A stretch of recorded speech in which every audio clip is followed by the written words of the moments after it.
Very good morning to Cyril. How is this going to impact these sort of events, and what are we talking about when it comes to money?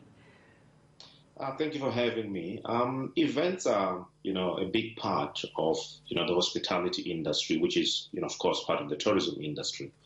The cancellation of these events that's announced by the, KZN government, does have an impact to tourism industry, and does have an impact on, restaurants and many other aspects of the industry that are dependent on this, on the events. So it is concerning that they are cancelled.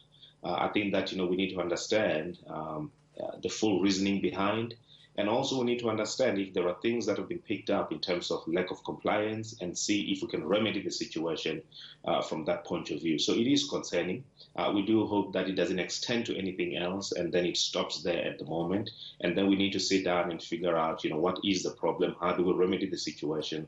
And of course, we are concerned about the lack of compliance from, all of us as citizens in terms of, doing what we're supposed to do in terms of wearing masks, sanitizing, and not gathering with people that don't live in the same household as ourselves. So that is a concern, in the same space.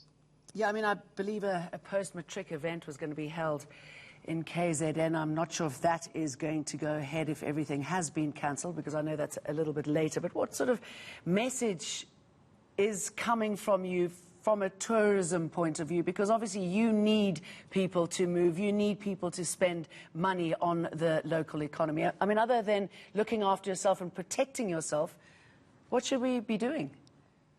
Look, what we have seen is that majority of people who will be traveling will be using their own vehicles. They will be traveling, as a family, which creates a bubble of family. And they will be traveling to various areas across the country, to stay with their own family. So that's the pattern that we see. And we believe that that should be continued. People need time. It's been a tough year. We all have been locked down in our own houses. And of course, traveling does support the local economy and supports the tourism industry. So for us, we believe that, there should be movement of people and people should be able to go on their holidays. However, that should be done in a safe way. And that's why we have protocols that we've put in place to ensure that, when you arrive at any establishment or any attraction, things are done in a safe way.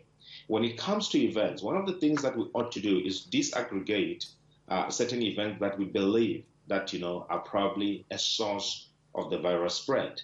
And we need to leave the events that are not a source of the virus spread. For example, there may be an event where people, are kayaking and they are not, sitting in one room. They are out in an open space. They're in a river or in an ocean or dam or whatever it may be.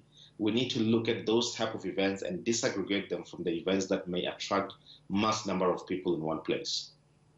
I should imagine that the tourism industry can't afford any more restrictions. And I'm just wondering what your message is to those who are able to fly into South Africa. How do you balance the sort of safety measures with the incredible things we have to offer in this country? Look, definitely we cannot afford any more restriction from the tourism industry. It will destroy what's left of the industry. So what we've been saying to everyone who's going to be traveling, domestic travelers and international travelers, adhere to protocols, wear your mask, sanitize, social distance, and we'll all be fine. And again, we need to do those things within our own community, because the problem is not within the tourism value chain.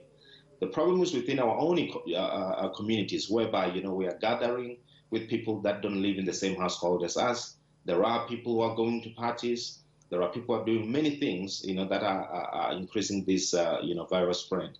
We'll have to discourage that, to say, whatever you do it in a safe way. Make sure that you're not mixing and mingling with people that you don't know.